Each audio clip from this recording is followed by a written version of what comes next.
Curtis, thank you so much for being on the podcast, my man. I really appreciate it. It has been a crazy day for me, as I mentioned a little bit off air. I just landed, and I appreciate you pushing it back for me.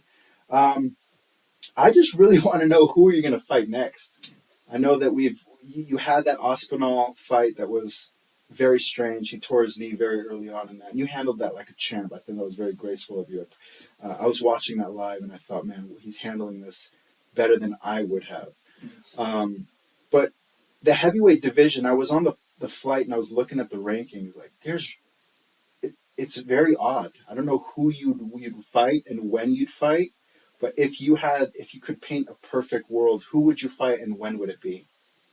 Well, originally heading in to the Aspinall fight, me along with my coaches and I think almost everyone like within the MMA world was expecting me to get the winner of Tuivasa and Cyril Gane. So after I beat Aspinall, I guess I did get the W and Gane won. So I thought it would be him, but from what it sounds like, the UFC is allowing him the option of not having to fight me. So that's who I would want to fight, but I don't know. The ball's in his So, how does that work? Do they offer you the fight and then you understand that he's declining to fight you, and then you just kind of sit in limbo? Yeah, I've already told them via my agent, I'm not fighting anyone ranked below me. Mm-hmm. You guys ranked ahead of me are Gane, eBay, John, and obviously and Gane. I know I'm not getting Gane. You know I'm not getting John. Most likely not getting Stipe. So if it's not Gane, then they know not to even. Yeah. And so why does I fucking know why he doesn't want to fight you, but what's he claiming that he does? Is he injured or? There's an interview. I actually posted on my Facebook. He's doing an interview like this and asked him like, why not Blaydes? And he just outright he's like his French accent. He's like, Blaydes is he's a hard fight. He does not have name. He does not have uh, popularity. It's just not good fight for me. So he said it. He Yeah, admitted it. Yeah, and I get. Fuck I yeah. might win. I might lose. I might win. But if he loses to me, there's no like. Well, at least you lost to. There's none of that. So you don't want to risk it. So then, if he just says no, and then let's say Stipe and John gets booked, But then that's what we're hoping. We're hoping. But it's sounding like from my manager, he's saying that the UFC is having issues re-signing Francis. So they don't get him back. Then I would say John versus for what an interim. Okay. And then me versus Gane for next. That's what we're hoping. That's the best scenario for me. So I'm no UFC expert, but I did look at their cards, and there's only a December 10th available. They won't make that. Then the next available, I think, will be in like March or April. Yeah, more likely. Well, but also, he broke his hand in his fight, so that was. He said he'd be out until at least February, so maybe I could fight him in April, end of March, whenever he's healthy. Honestly, you're ready for that, yeah. And that gives you time to kind of work on your craft. I'm not in a rush because he's the only guy, so yeah, I'll just be here. I love what you posted. Something about a hungry lion will wait, or what was it? Yeah, I was a good hunter knows how to be patient, and sometimes you gotta stalk your prey for days, weeks, whatever. I'm stalking him. Like he knows it. Everyone knows it. I'm not. I don't want another. What was the guy from Ohio? Yeah. No offense to him, but yeah. I'm looking for there's levels to this. Yeah, title shot. Guys like him not going to give me any noise.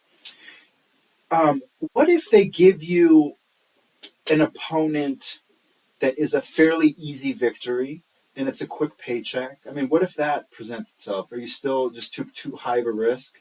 They already offered it. They offered the Russian that beat Derek Lewis. They wanted me Oh, to that guy. fight November 12th on the Izzy, New York. Turn it down. Don't want it. Yeah. I don't want to be. I don't want them to think I'm all right with being Gatekeeper. Yeah. That's not me. And then obviously, I guess this leads into the whole discussion of UFC, kind of how they treat their independent contractors. So for those who don't know, I've looked into a little bit of the legalities of how the UFC treats their fighters in terms of it's kind of like the Uber Lyft situation. Are they employees or are they independent contractors? And there's a lot of litigation currently pending discussing that.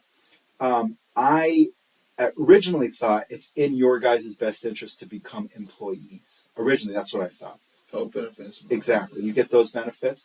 But then when you become an employee, they dictate everything. They'll tell you where to be, when to be, what to say, what to do. And in this sport, I don't think that would work. They kind of already do. Yeah, they kind and of that's already do. Yeah, that's why it's a fine line between that employee versus W-2 versus independent contractor. And then, just the whole fighter pay, fighter benefits thing. As an outsider looking in, I'm sure there's so much more that goes into like behind the scenes. But if you could paint a perfect UFC fighters association, what is preventing the fighters from banding together and saying, you know what, we hold the power, we are the product? Why don't we say, fuck you, we're not fighting until you come to the table and renegotiate our contracts? Because obviously you guys are making multi-billion-dollar revenue and we're getting 17, 16, 18% of that. I mean, obviously that's not fair, right? So I had this conversation with your coach, Cody, and he made a good point, but I'm interested to hear from you. He said there's so many young, hungry fighters that will just come in and they'll fight for nothing. 1,500. Yeah. I'm upset. People get angry at me. I'm fighting for 200 and 200. I don't think that's enough. People are like, what do you mean it's not enough? I don't make that much in 2 years. Yeah. But you're also not getting hit. Yeah. Patient having potential CTE, and people issues. Exactly. People don't realize that it's not just that fight. That's nothing. It's a lifestyle. It's a lifestyle. You guys are training. I've been to your sparring sessions. Like your sparring sessions, the first time I walked into you guys' sparring session, I was like, what the fuck is this? You guys are actually fighting and not getting paid for it. I thought sparring was what I would see like on the YouTube channels of Sanchai, like play, touch, bar, here and there. But you guys you're swinging 80%, like you're still taking a little bit of damage in sparring. You have to get used to absorbing. Exactly. Yeah, and I could never. That was my short amateur career, which lasted all of 1 week of training camp before I broke my rib from a spinning back kick. But in that week, I realized I'm not cut out for this. I thought because I'm very athletic, but I'm not a fighter. There's a difference. A mindset. It's not athleticism. But there's a lot of guys who are not athletic who get the MMA. It's a mindset. Yeah. That's all right. If you're not a fighter, it's okay. Yeah, no, but I learned that about myself because I don't want to call myself like a pussy. I'm not a pussy. But and that's why I respect fighters so much, because there's something to say about someone who could go to the gym, get their ass beat, show up the next day, get their ass beat, show up the next day, get their ass beat, and just enjoy it and like it, and that there's always fear, right? But dealing with that fear, I think that it's so important. I had an amateur fight booked, right? I saw my opponent. I started training camp. I got injured. I had to pull out. My teammate at Black House ended up filling my spot and fighting that guy. And I remember watching, obviously thinking, man, like how would I do? And physically, I think I would have beat him easily. But what I didn't account for was just watching the walkouts. I was so nervous as a spectator. Almost, pretty much. I'm sure I would not have performed well because the moment would have likely been too big for me. But I'm honest about myself. I know that about myself. And so I think a lot of athletes, they don't incorporate the mental side of fighting because I would say it's almost more mental than physical. I visualize a lot. Yeah. How important is that to you? Um, I can't speak on everyone, but yeah, for me, yes, I would say if I had to put a number on it, it's like 50%. Yeah, because like the sparring and the wrestling and the strength and conditioning, that's one part, but that's certain. I've been doing this for 10 years now. Like, skill is what the skill is. Like, there's only so much more that can happen in the skill department, but the mental gaps, you can always like make huge jumps in the mental stuff, and that's like, to me, I think that's the X factor, the confidence. Do you work with a performance coach or just I used to. You used to? Did that help? I think so. Like a lot of the things that we talked about, I still use today. Yeah, I think it helped a lot. Visualization. That was a big one, and then just being able to accept like the yin and the yang, like the good and the bad. Like I might win, I might lose. But that really helped me a lot. Nice. Yeah. Obviously, you've got an incredible wrestling base, but what I've noticed, and even in that short, how long was your last fight? 10 seconds? 11. Yeah. 11 seconds. Your footwork has improved a lot, and your stand-up has improved a lot. You, in my humble opinion, with my limited MMA knowledge, I personally feel like wrestling is the best base for MMA, and you have that. So too. You have that locked.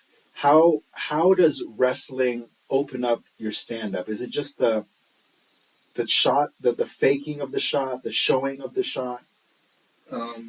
Having the wrestling and then my opponent having to like respect the wrestling, it slows down the striking. They're not able to be as free and just to be able to like flow without having to always shoot. Yeah. It just slows everything down, which makes me a little bit faster because they're going slower. And like being able to blend them, the wrestling opens up the striking, Sure. vice versa. The striking opens up the wrestling. So I like being able to blend them. And my last 4 fights, I think I've been doing a great job blending them. Even in the Derek Lewis fight, even though I lost that one, the first round I destroyed them. Yeah. I just made one very bad mistake and paid the ultimate price. Yeah. But besides that, yeah, I think from that fight forth, my work has grown a lot. Now, there's certain fighters that have like a specific base, maybe it's jiu-jitsu or striking, and then they're trying to fill that gap and work on everything else, and sometimes they neglect their base. How do you incorporate your training? Do you say to yourself, my wrestling is good, I don't even need to really mess with it? Or do you say, I can't forget about what brought me to the dance? How do you kind of schedule your training, or do your coaches handle everything for you? Well, originally I did think that first fight out, my wrestling's good. It's good. But then my coaches got in my head, was like you just said, you can't forget the girl that you came to dance with. Whatever, Something like that. The skill that you do the best, you need to always be like working on it. Yeah. So as of the last 2 years, ever since the pandemic, that kind of gave us an opportunity to like schedule. We just threw it away and restarted it, and we put a bigger emphasis on the wrestling. I think it's helped. Just it helps with the conditioning. Yeah, wrestling is fucking exhausting. Yeah, it's exhausting, man. That's why a lot of heavyweights don't want to do it. Yeah, it is exhausting. Even for you now, I mean, having that base, do you find yourself getting like? Because I always question, like, why don't you just take them down every single time? Obviously, there's takedown defense, and there's a lot more to it. But are you trying to conserve energy, or do you just not see the opening for the shot? Mixture of both those answers. You do want to be economic with your energy. You can't just, because every time you shoot and you don't get it, that was a huge expenditure of energy. Yeah. And now you just built his confidence because he stopped the shot. One stop shot leads to two, leads to four, leads to you being smoked and him just smiling at you. Yeah. So you do have to be economic. And also, it's not always there. That was the Derek Lewis fight. it wasn't He there. was waiting. I Yeah, he was forced just it. on the outside waiting. So Now, when you do take them down, though, the exertion of energy is that different? If you're it's worth obviously, it. it's worth it, right? Because Because you I could. need to breathe, need to rest. I see. Yeah. So you're just on top of him, putting that pressure, trying to win the round, trying to fatigue his arms. Yeah, it's a game. There is a method to the madness. A lot of people that don't understand grappling think I'm just holding him down. But yeah, I'm doing what things you just said. I'm gassing his arms out. I'm uh, general fatiguing him, and I'm taking a breath. I mean, a break. It's a smart way to catch your breath, being engaged in a fight. How much do you guys game plan for your opponent? I mean, is it generally speaking, I'm a wrestler, I'm going to try to shoot for the takedown, but if it's not there, kind of work on my stand up? Or do you look at an opponent and say, these are the weaknesses, we're going to exploit those regardless of what it is? How do you kind of game plan? Um, Unless they do something very, very like high level, very specific, like they have a nice uppercut or Mm-hmm. like Ngannou has a nasty overhand. Unless you have something very specific like that, I don't really put too much into game planning because the fight is chaos and Yeah. chaos plans go out the window. I just want to have a reaction for every scenario. If he runs, I do this. If he blitzes me, I do this. If he wants to wrestle, I do this. If he doesn't want to wrestle, I do this. I want to have a reaction for everything that I don't know is going to happen. I feel you. And then, how much longer do you want to be fighting? I got at least 8 more years. It's a good amount of time. Right now, I'm 31.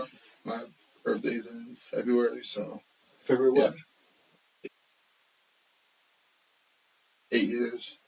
Honestly, there are guys who are fighting into the 40s. I'm not going to do that, but Especially heavyweights have yeah. longer careers. I mean, it really depends on how long can I be good. That's when I'll stop.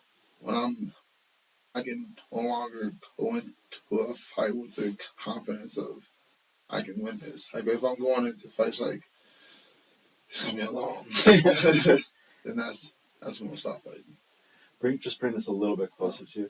Um, so you're probably in like the next 8 years are going to be your prime earning years, right? Yeah. So what are your plans for investments? Have you began to invest? Are you looking at investments? Uh, I mean, I've talked about it, but I haven't seriously invested in anything. A lot of my friends they have those apps, the big corn app and other Mm-hmm. apps like that. I always hear them discussing like which uh, stocks they're buying, Mm-hmm. which ones are going up, which ones are Mm-hmm. going.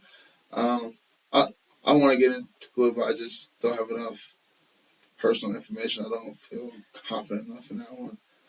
Well, as a financial advisor, I wouldn't even say it has to be stocks. It could be anything. You Yeah. can invest in buying businesses. You can invest in buying real estate. You could obviously That's the one I do want to do. The real Yeah, estate I one. think real Yeah. estate's a phenomenal investment, and it is one that is great for someone like you because it's passive. You buy a property, you rent it out. Yeah. I know Neil Magny on your team has a That's lot where of I got the idea properties. from. Yeah, I used to so live in one of his houses. did you? Okay, yeah.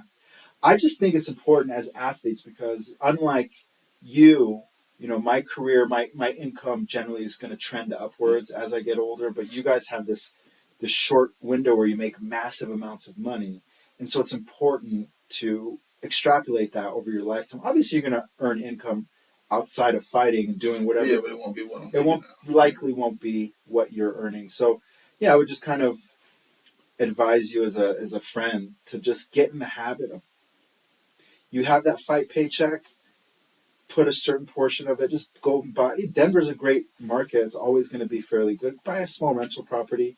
In 20 years, you're going to love yourself for having made that decision. Wow, I gotta get my own house first, but yeah, I definitely do want to get into. I like the Airbnb a Yeah. property. If not here, then back home to Chicago. Yeah, I think that's a phenomenal idea. So Airbnb, I will just advise. So my mother-in-law, she just sold her house in Peru, and she got a chunk of change, and she came to me and said, "What should I do with it?" I'm thinking of Airbnb, and I just said, "Listen, you don't speak English, and you don't know anything about Airbnb. Just you have to understand that any investment, it does require a little bit of work. Unless you're just buying a rental property, plugging in a tenant, it's a little bit less work. But with Airbnb, unless you want to pay, 20-30% in property management fees, that's kind of the going rate, you're going to have to do it yourself, which means you're going to have to hire a cleaning crew. You're going to have to vet each person. You're going to have to market your Airbnb. It is a great investment, but I have just seen so many of my clients lost their shirt in it thinking it was so easy. Well, the reason I was thinking about maybe if not here, then in Chicago, because my dad and my brother, they both live there still, and they both own. Dad owns like 4 properties. My brother, he owns the building he lives in, so they both have like a background in it. I don't have any, but I would lean heavily onto them. Nice. And your dad seems like a hustler. I remember I was watching a video of you, I don't know, probably on YouTube or something. You were in London maybe a couple days before your fight, and some guy came up to you. I think he may have been a fighter. Does this ring a bell? Oh yeah. We And were eating. he wanted a Yeah, shirt or yeah, something. You're like, my dad makes all yeah. these. He runs the team, all that stuff.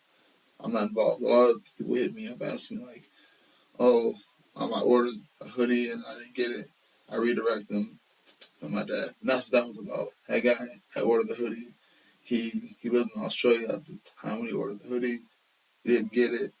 Yeah, we worked it out. So my Nice. dad, he reached out and got my new hoodie. Nice. I got to put in a couple orders too. Give me some hoodies too. I You appreciate guys have a medium or what? it. Yeah, also, even for the little ones. Okay, perfect. Yeah, I got my daughters with Blaydes gears. Nice, man.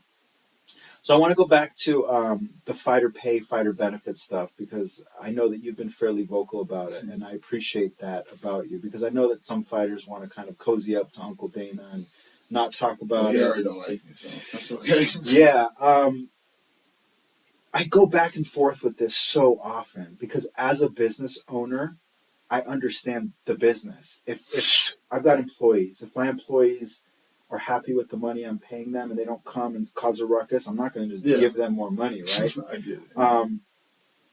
But at the same time, I I think you guys are the best athletes in the world, bar none. I came from very high level competitive sports, so not MMA but other sports. So I see what it takes to be a high level athlete in basketball, but I've never seen anyone in high level basketball have the fighterness or whatever you want to call it.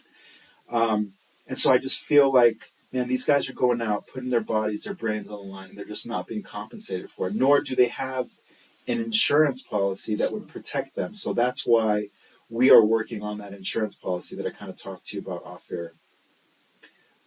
Do you think that in 10 or 20 years things will change, benefits will go up? I think this is how I think about it right now. I don't know if you know too much about the history of the NFL, but I view the UFC as where the NFL were back in like the early '80s. Like a lot of NFL players still had jobs in the off season. They had to go on strikes. They had to go on like 4 different strikes over the next 20, 25 years. That's where we are. Yeah. We're in that we have to strike stage. We're not.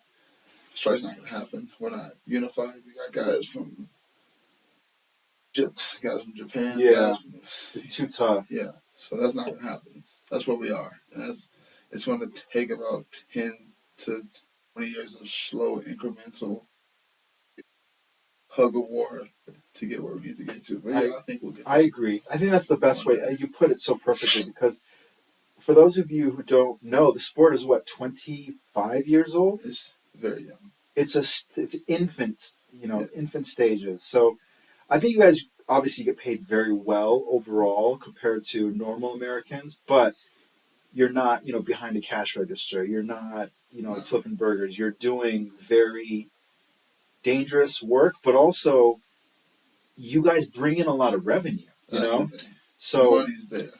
That's the issue. Yeah, so I think of it like this. I have this one employee, and she may be watching this, but she started working for me about 5 years ago, and she showed her worth. She started out $15 an hour, And then after a year, pay bump. But after year two, she's like, you know, Parsa, here's what I'm bringing to your company. I'm doing X, Y, and Z. I'm helping you grow. This is what I expect.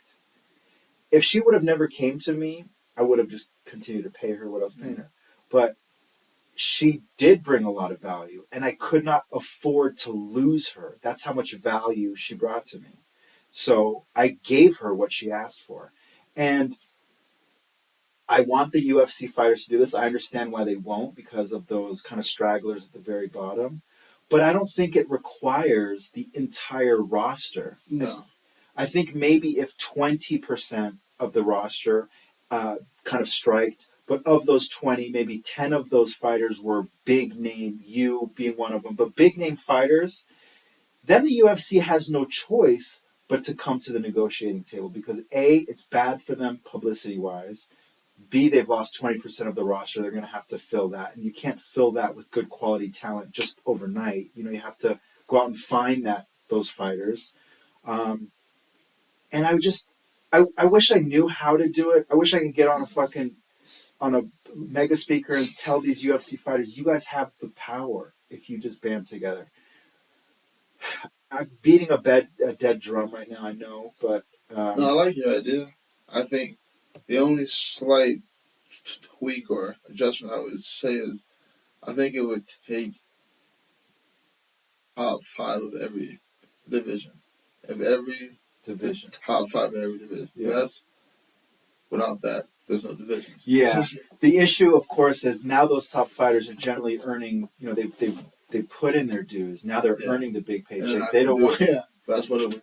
Yeah. You have to have. Think about it. McGregor, Oliveira, all everyone with the belt, they're fighting for the belt. That's the only way it would happen. And it's going to happen, but it's going to take like 10, 15. You're going to have to get a whole generation of fighters who are like, we got to do it. Yeah. It's not going to be the generation. And I'm okay with that. Just like those NFL players in like the early 70s, they didn't get that huge payday. We're not going to get it with the next generation, though. That's okay. That's very humble of you to say that, and honorable. I would be like, fuck that. I want my money now. Yeah, I do. I do. Well, you've been fairly vocal, going on, you know, in front of the media and speaking your mind. Do you ever fear repercussions because of kind of, you know, you're not an employee, but you know, you are. I mean, working with the UFC. I don't fear them. I am aware of them. I understand all it is. I get all that. And that's why I said my piece on it. I haven't really been as vocal since 2020. Because that's when me and Tina kind of had like a little week beef. Because the interviewers were asking me about money. And I told them. And then they were asking. It was about the money. And then I fought folk off. And it wasn't. He didn't like the fight. I'm an idiot. So I just realized he doesn't really do anything. He knows where I stand. Everyone knows I'm like the money guy. I get asked that a lot. So I don't bring it up as much anymore because it's not gonna improve anything. I feel you. Well, imagine this: April comes around, you beat Cyril. I'm assuming you get a title shot after that, right? Who the fuck else are you gonna fight? You would assume. You would assume, right? I mean, you beat him in a devastating fashion. I think it's inevitable you get the title shot. I mean, well, yeah. I get him with like a head kick or flying. I've never seen you throw a head kick. Do you throw head kicks? Not really. Were you trying to plan to maybe? I drill him and stuff. I do have the ability. When I get in the heat of the combat, it's like on my. There's a list of techniques at like the bottom. Yeah.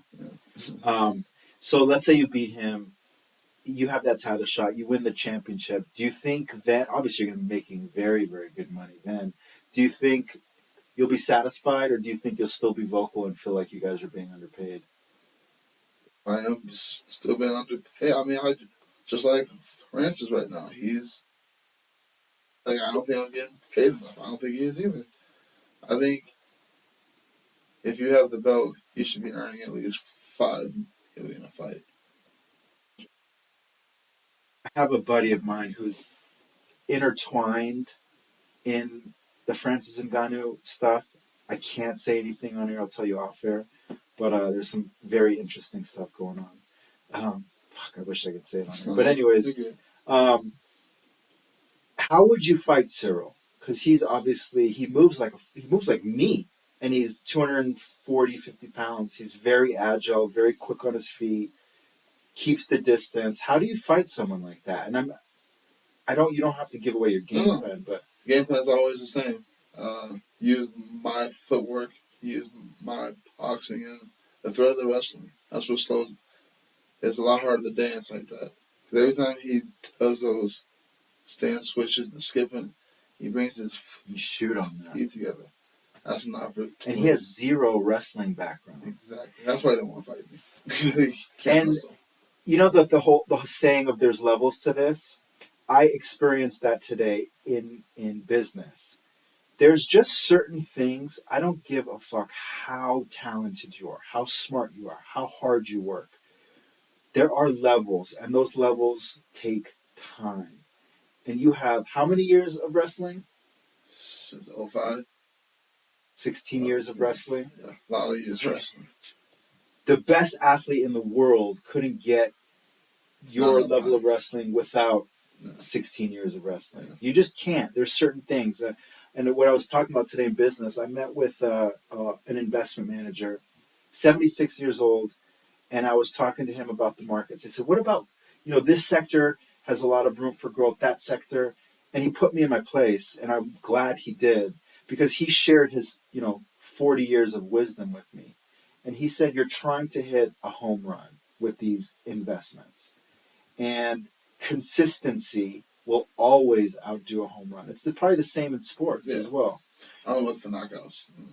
I look for just, singles and doubles. Exactly. Singles and doubles. Yeah. So it really resonated with me. I don't know why, but, we're talking about the markets. Markets are down 30, 35%. He's only down, let's say, 10, 15. And I'm thinking, but what if you put your clients in this asset allocation? Or what if you expose them to this market? And he said, you're trying to hit a home run. Clients may like you for that one home run, but what you will do is you'll strike out the next 3 at-bats, and they're going to leave you. So try to be consistent. And it really resonated with me. And I think that wisdom is just, there's levels to this. He's seen 40 years of market fluctuations. He's seen multiple recessions. I'm, younger. I haven't seen as much, but I'm old enough to know that I haven't seen. I'm old enough to know and absorb that now, and so I think it'll be a very interesting fight with you and Cyril. I think he's a very good fighter. He's very athletic, but I just think there's levels, and he doesn't have enough experience. Plain and simple. I think he knows that. That's the he said it. He said it. He knows if we fight at one point, I'm going to be able to get him on the ground, and then he's not going to know what to do, and then lose. So hopefully we get that fight. Yeah, that would be nice. That Tuivasa fight was entertaining. It was. It was an entertaining fight. I would have been happy with either one of them, honestly.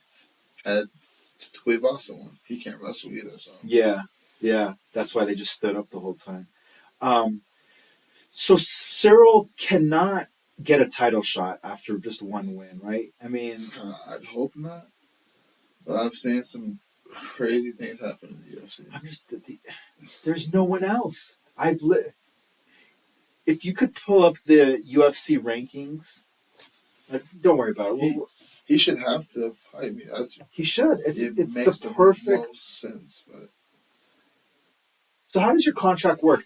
You're legally required to be offered X amount of fights per year. What if you decline all of them? Well, I think they can release you. I've never even thought about that as a. So they've only offered you one person? Yeah, the Russian. Yeah, I said no. They offer another guy who's not so guy. I'll say no. So I'll find out. But what if they? I don't know. I'm just trying to think. What if they listen to this? Not that they would. We're a fucking small podcast right now. But what if they listen to this and they say, "Let's just offer him 2 more fights. He's going to decline us, and then we'll let him go because we've done our duties." Could they technically do that? I mean, maybe the lawyers have to get involved.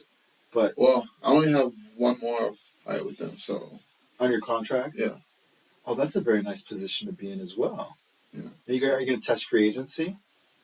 I mean, it depends on who they. Well, you're right. You're knocking at the door for a title shot, right? Depending on who they give me will tell me how they view in their eyes. If you give me the title, gone, it means you believe me as a guy who can win the belt. If you give me the Russian, it means you view me as a gatekeeper, and that makes me want to leave. Brother, you are championship material. I'm not saying this because you're sitting in front of me. I'm saying this because I know the sport fairly well. They know that too. What they don't, what they're probably fearful of is your fighting style. Yes. And not being able to sell those millions of tickets. But what I would say to you, and I'm sure you've heard this, fuck them. This is your future, and just get the W. And what will come with that W is more fame and fortune. Look at Khabib. He was, fairly mundane. Yeah.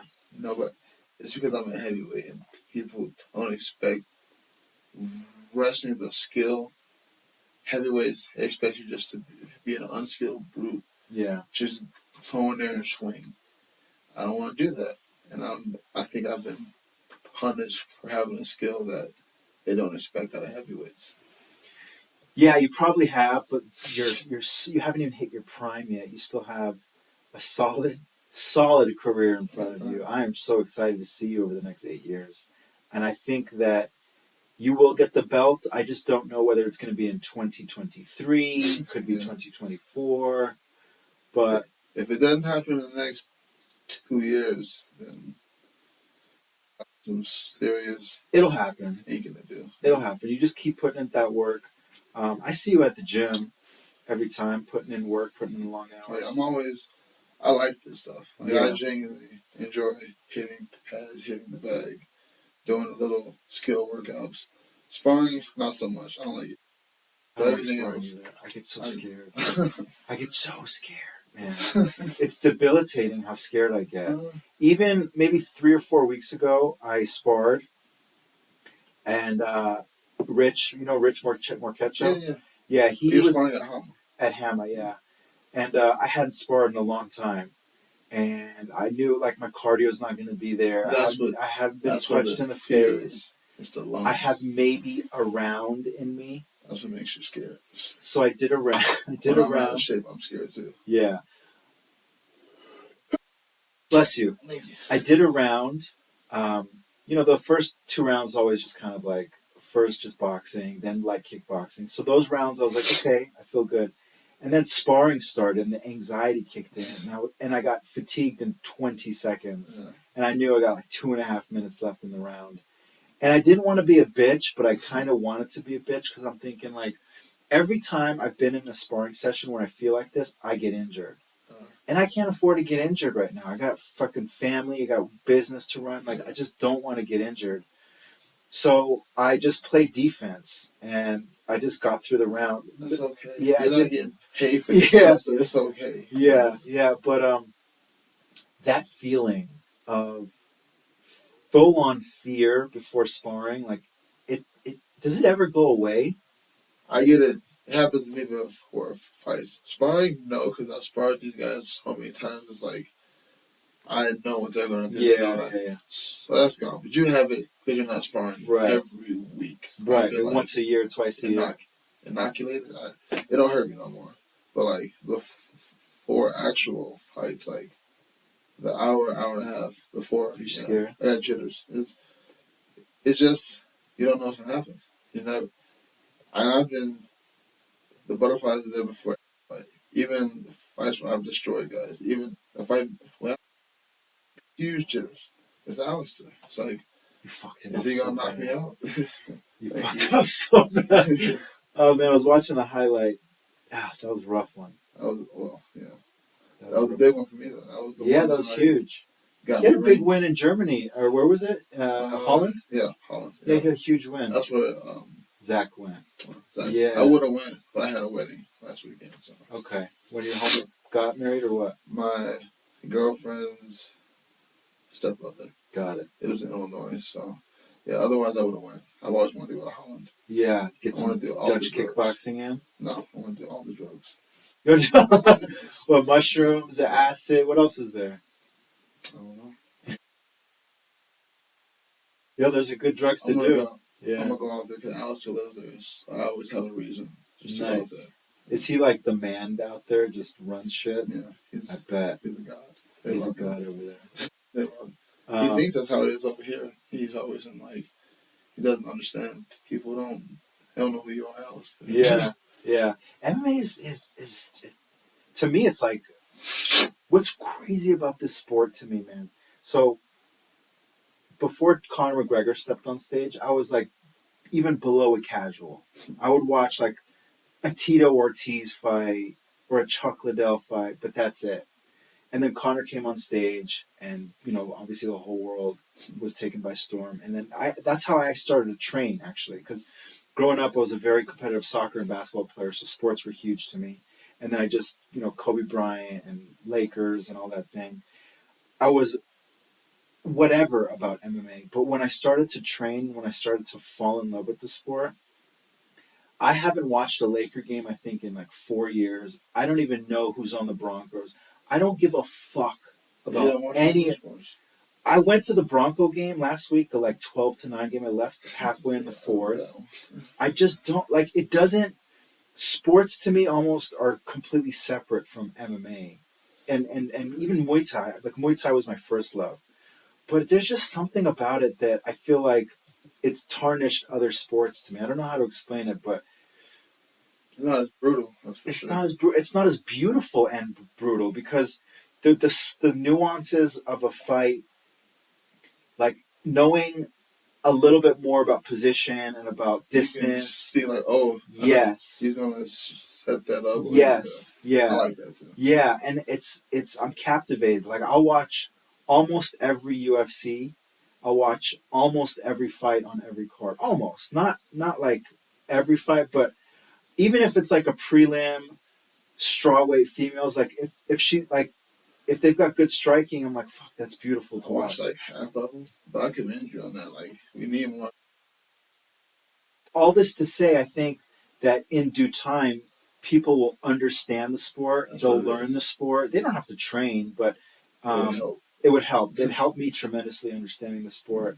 But even without it, like the sport is evolving so much that I'm even witnessing changes within the sport in the last 5 or 6 years. Grappling has always been very important, but I think it's becoming even more dominant now. Like the Islam versus Oliveira fight, that's purely like grapplers, right? I can't wait to watch that. Me neither. Who do you think is going to win that fight? It's like 51-49 for Islam. Oliveira. I think Oliveira. You think Oliveira? I think he's more dangerous. What is he going to catch him in a submission? He's got all of them. He's got every one of them. Okay, so educate me as like you're obviously more of an expert than I am. So I've seen very good dominant wrestling always like outdo really good jiu-jitsu. Is there cases where that may not be true? Yeah. It's almost happened to me before early on in my career, but you got guys as high level as Oliveira and Islam.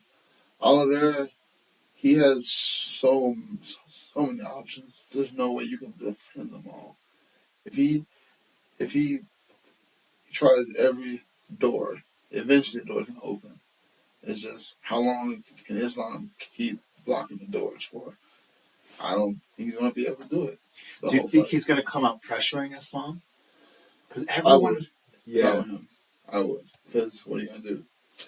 Take me down? Okay, that's cool. Yeah, welcome to my guard, exactly. Bitch, So, but I mean, I'd pressure him.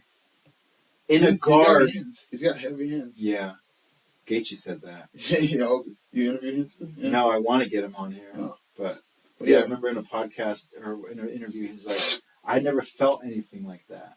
He's fat. He's long. He might be like he's It's got the perfect body for lightweight. He's long, not too skinny. He's got sharp elbows, sharp. He's very angular, awesome for jiu-jitsu, and he's got the hip dexterity to do anything. If he gets in the one butterfly hook, is beyond his game now.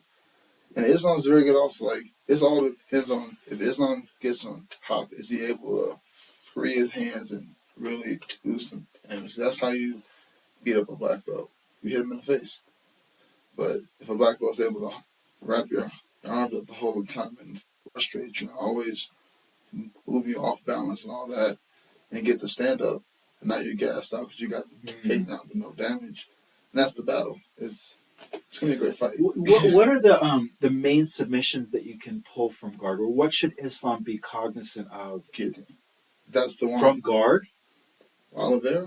Yeah, I would be worried. Because it's going to happen in the transition. The shot. Yeah, the shot. That's what's going to happen. Now, once they're down there, if he's already in the guard, triangles, I guess. Triangle, right? Yeah, he's so smooth. So what? Every time you're doing this, you're exposing there's that. A time like if he can catch you here and he up his hips and that's the battle. Islam, he knows that's what he wants. But as he's doing this, you got to be careful. But also limits how the heavier I go, the more time you have in position. So if I'm doing these little itty bitty ones, that's not really it's not damage, right? Yeah. So it's going to be a lot of playing the game. Right. Curtis, what is your schedule like when you don't have a fight booked? Like, what does your training regimen look like? Is it regimented Monday through Sunday, or? I still have a schedule. It's just a little reduced. It's not as hard. I have days. More days like today I didn't spar. I don't have a reason to spar, so not a big deal. What do you do when you go to the gym? Just like strength and conditioning, drilling? I'll drill. I do bag work, footwork, shallow box. Just breaking sweat. Breaking sweat. There's days where we go hard, and those are the days I'm going to go hard. But days where we use a colors system. Red days are the hardest. Orange are the less hard. Greens are the weakest days, the easiest days. So today was a green day. Take advantage of it. It's just more of a day for everyone back in the room. I'm able to go harder. I have the partners. I'll do 2 to 3 workouts a day. And then are you for cardio based? Are you just doing sparring, or do you do running, elliptical, bike? Not a lot of running, but we do have a strength and conditioning program. It's a lot of different aerobic, anabolic type stuff, body weight stuff with the PRP system. A lot of just craziness. It gets switched up a lot, so I can't even remember we've gone through so many workouts, but I get my conditioning. Nice. Don't worry. Do you go to Lando at all? I used to. Originally, when I first moved here, I went to Lando from 2016 to when the pandemic started. They got shut down. I started working out at my coach's striking coach's house in his garage. He owned the gym also, but he wasn't open either. Pandemic. Once they reopened, I just started on his. He works out every other workout, so why not have my strength? Be the guy who watching. Nice. So it wasn't anything he was talking about. Great program. Yeah. It's also a bit of a drive. Yeah. I've always lived in Lakewood or right now in Bowden, so it's easier to get to right now going to Lee Ridge. Yeah. It's right there. I went to Lando for the first time and worked out with Aaron, what's his last name? Yeah. Really good. Yeah. Germany actually cornering someone. Boyan, is it that guy? He said he also is a female fighter out there. Last time was at Hama Boyan, and this other black dude got into like a fight. I don't. You may have not been there, but they were sparring, and you know. Oh, they got the dreads. Yeah, Jeremiah, Yeah. yeah. Yeah. And Bo's like that. You gotta know not to spar with Bo. Unless you're ready to throw. oh really? He spars with hard. He's been doing that for years now. So if you spar with Bo, you know. I see. He's about to spar. So don't be surprised. I see. Yeah. Because You know, it was my second time being invited to sparring. Which, by the way, thank you so much to whoever Cody or whoever allows me to go in, because I feel like I'm getting free pay-per-views every Friday. But yeah, I was watching Corey Sandhagen. He was preparing for Song Yadong, so my eyes were kind of fixated on him. And my buddy Elias Rodriguez is fighting tomorrow. Oh, you know Elias? Yeah, he was my first guest on the pod. Oh yeah, I love Elias. Sweet little guy. But I heard commotion going on, and then I look over, and they're like, there's a difference between sparring and fighting. Oh, yeah, that's not fight. And they were like about to fight, and then it kind of got separated. And I kind of look around. I'm like, is this shit normal? Like, does this happen all the time? Nah. Like I said, guys who's probably with him not sparring. Alistair. Oh, I heard some shit about Alistair. I like Alistair. Fucks people up. I like Alistair. In sparring. Yeah, he's a bit of a bully. You have to know when he throws, he's not wrong. He's gonna fuck you up. Hit you. Yeah. So you need to be. Yeah. So Zach told me that. Yeah, I know. Zach told me that on the podcast last time. He's like, yeah, Alistair asked me to spar. He threw a kick, and I felt like I was going to die. But I knew, I was like, oh, we're throwing like that. Okay. He likes that. He likes that. Like that. Yeah. I don't like that either. Because we're not getting paid to bang. Exactly. I call that, that's when you start to bang. I don't get paid to bang. Not smart. So I'm not going to. That's not how you build skill. I agree with you wholeheartedly. Yeah. That's just brute. And there are guys who are like that. That's the old school. I'm here to get tough from your guys. That's how they get down. Yeah, but they don't realize that shortens your career, That's what they want to do. Yeah. Like the Thai fighters, if you notice, they'll just play touch, spar, and they'll fight every... Yeah, they fight every week. So yeah. They don't need to spar. Yeah. But I like that. I mean, I like that for me personally because I'm just a civilian. But I like that type of sparring because A, it's fun. B, I know I'm not going to get injured. And then C, I feel like I'm getting better. It's easier for you to be more open to experimenting. Yeah. You're going with Alistair, you're going with Bo. You're not going to try that new combo that you're not sure is going to work or not. No. They're going to KO you. Yeah. It might. It's not the guy. Yeah. You do that like Austin. He knows how to spar. He fights like a beast. I've seen him go hard. He can play. Can he? Yeah. I saw it. So the very first time I went to sparring, sparked the J on my drive over to the gym, and I'm already kind of like paranoid, like you know how you smoke a little weed. Sometimes it's like I don't get the paranoid. I guess I'm weird. Well, sometimes I do. So anyways, I did, and Rich invited me to sparring. And mind you, I'm a huge MMA fan. I walk in the gym, first person I see, Justin Gaethje, Trevor Whitman, Rose Namajunas, Corey Sandhagen, who's Rose's husband? Pat Berry.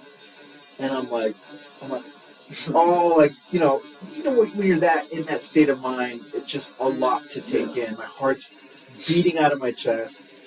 Trevor, the sweetheart that he is, comes, sits down next to me. Hey, how you doing? What are you doing here? Blah, blah. Pat Berry comes and sits down next to me. Pat Berry acted like I was his boy because he just started a conversation with me. He's like, man, I miss sparring. And I'm like, oh, do you? And then I'm like, do you spar at all? He's like, no, I haven't sparred. Other than I spar Rose here and there, obviously, just to kind of, give her a look. And then I felt so enamored in that moment. I'm like, man, this is an insane moment. You weren't there. I don't know. I haven't seen you 2 weekends in a row in sparring, but you spar at another gym? No, I spar at home. It just it depends on. It was right after my last. I would for 5 weeks. I hung out over there for another 14 days, and then I had a wedding in LA, and I went to Illinois. I went down to Texas. I was all over the place for like 5 or 6 weeks. Immediately after the fight. You need a little break, huh? That's usually when I get. That's usually when I get like all my traveling in is because I know. Yeah. I just had a fight, so I'm free. That's usually when I do stuff. Now, do you want to fight once a year, twice a year? What's the, or is just the right opportunity presents itself? It's not. So, honestly, I only want to fight once a year because that way you have to go for longer. Right, but then those fights are the most profitable. But wouldn't you want more of those? I don't know how. No. Because each one, like you said earlier, like so much over camp. So you don't be doing that twice a year. Yeah. He's also top. You're getting the best of the best. Right. So yeah, I would in a perfect world once a year. Now, with your camp, obviously you don't have a massive weight cut. I'm sorry for the sprinkler noise. So much. Yeah, it's super loud. But what do your camps look like? I mean, do you just ramp everything that you're doing up a degree, or? Yeah, there's the option of either going. Amy, my strength conditioning coach, he handles like he does the scientific stuff about keeping it at the right time. So I have my hard weeks, not so hard weeks. He does all that stuff. I see. And always he get the right time to let him handle that stuff. So at the beginning of camp, do you guys sit down and write out everything, like day by day, or do you just go by feel? It's kind of by feel, but it's kind of also, we've been doing this now, but 6 years, we kind of just have a routine. If there are adjustments, there's small adjustments. So it's been like this. Twice a week, do jiu-jitsu with gloves twice a week. I do jiu-jitsu without gloves like 4 times a week. I hit pads once a week, spar twice, strength conditioning 3 times a week. So yeah, it's a lot. It's at least 2 to 3 workouts a day. Like I said, on my reds, on my orange, on my green, and just depending on how my body feels. Gotcha. Yeah. And then, what brought you to Denver from Chicago? Was it Hama specifically? No, hadn't even heard of him actually. It was, I knew I had to leave Chicago. We don't have the best MMA gyms out there. It's not really an MMA hotbed. And I was already like exploring other gyms. The year prior to me moving here, I moved here in 2016. 2015, I spent four out of the 12 calendar months in LA. I had a buddy out there, and he lived like a mile away from Kings of America. Oh, in Huntington. Yeah. Yeah. He lived in Surfside. Nice. Like a mile away, I rode a bike there. So nice. I was staying at his place, going out there off and on. I didn't know if I wanted to move out there, but the gym was very like, it was like high school. Like, clicky. If you didn't speak Portuguese, yeah. Or if you got no coffee. I didn't really get no love. I wasn't really getting no love. And so I was like, I hope I don't have to go back there. Yeah. So my manager at the time was like, hey, team elevation. Cody had seen me when I debuted against Ngannou in April that year. I lost, but he was there. And he had told my manager, like, yo, we can work with this guy. We can help him if we didn't have anybody, which I did. I wanted to have a fight with a buddy. I didn't even have that was your corner? Yeah. Jesus. So, yeah, I guess Cody did reach out, but he planted this seed in my agent was like, you want to do it? I was like, yeah. Came out here for a week in like June, and I loved it. Nice, yeah. Everyone here was nice. I met Drew, Corey, Lord. Everyone was real nice. real It was nice. the opposite of Kings and Kings. Yeah. And I just made a snap with it. I was like, I'm bored. I did it like 3 weeks later. Just Damn. Yeah. That's crazy. It was a rash decision. That worked. Yeah. So that fighter that I told you that I hired from Bellator, he went from Black House to Kings, and now he's Brazilian too. And then my jiu-jitsu coach, do you know Gregory Rodriguez, the light heavyweight and middleweight in the UFC? He had that massive cut on his eyebrow right before Corey's fight. Yes. Yeah. But that was my jiu-jitsu coach, and he also went to Kings. But he left and went to Sanford after that. I don't know why, what happened, but... Are you from out here? Or No, I'm from LA. Okay. Yeah, so I just moved to Denver a year ago. But I used to live in LA in Orange County. Okay. And so, yeah. So I know Kings. Orange County didn't really have a gym. But when I moved to Orange County and I didn't have Black House, my buddy put me in contact with Tony Ferguson's striking coach. Shout out to Anthony Gonzalez if you're watching this. He is now cornering, do you know Jalen Turner, the UFC lightweight? He's now cornering. Yeah, the Tarantula. Yeah. So that was my coach.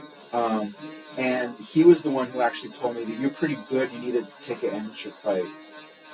And he's also the one that when I broke my rib in sparring, so I got a spinning back kick, broke my rib, and he thought the wind got knocked out of me. So he's like, get the fuck up. I'm like, this hurts a lot, you know? Like, I don't want to be a pussy, but this really hurts. And I couldn't breathe. And he's like, this is fight camp. Like, you got to fight in 7 weeks. I'm like, I don't know if I want to fight, man. This is a lot. Like, training the next morning. So I remember my wife had just taken our baby to Utah. So it was like one of the only nights that I had the house to myself. So like I drive home, I like barely get in bed, and I'm like, fuck fighting, man. This is bullshit. I don't like this. But my coach was texting me. Anthony was texting me. He's like, I'll see you at the gym tomorrow at 7 a.m. I'm like, bro, I don't know if I can do this. He's like, get your ass at the gym. Stop being a pussy. So I'm like, all right, fuck it. Parsi, you're going to do it. So I go to the gym next day, not knowing I have a broken rib. I think it's just a bruised rib. And he puts me through a workout. And I'm like, Coach, I can't, dog. Like, I can't do this. He's like, all right, no, just do, like, just basic cardio. Go on the treadmill. But you're really being, like, a pussy right now. I'm like, all right, whatever. 3 days later go by, and I'm still in pain. That's when I go and get the x-ray. And it's like, it's not just a rib, it's like a displaced rib fracture. It's really fucked up. And I sent him the x-ray. I'm like, look, Coach, I wasn't being a pussy. I had a fucking broken rib. He's like, oh, my bad. You're fragile. That wasn't a hard kick. So that's when I knew. I was like, I'm not cut out for this sport. But I love it. I love it so much. And I have so much respect. I like watching it. Yeah. Well, I'd rather watch it than actually participate. And you played football too in high school. Do you watch football as well? Yeah. I'm a bigger NFL. Broncos? Bears? Oh, of course. How are they this year? No. I feel like it's been a story for quite some time. Yeah. I'm used to it. Yeah. What position did you play? I was defensive. Okay, nice. So I didn't have that burst. The burst speed, yeah. You have everything else. Nice, man. Well, listen, man, I really appreciate you coming on the podcast. It's been really fun, man. I have nothing but high hopes for you in the future. And again, man, thank you so much. It's been fun. Boom. Well, good.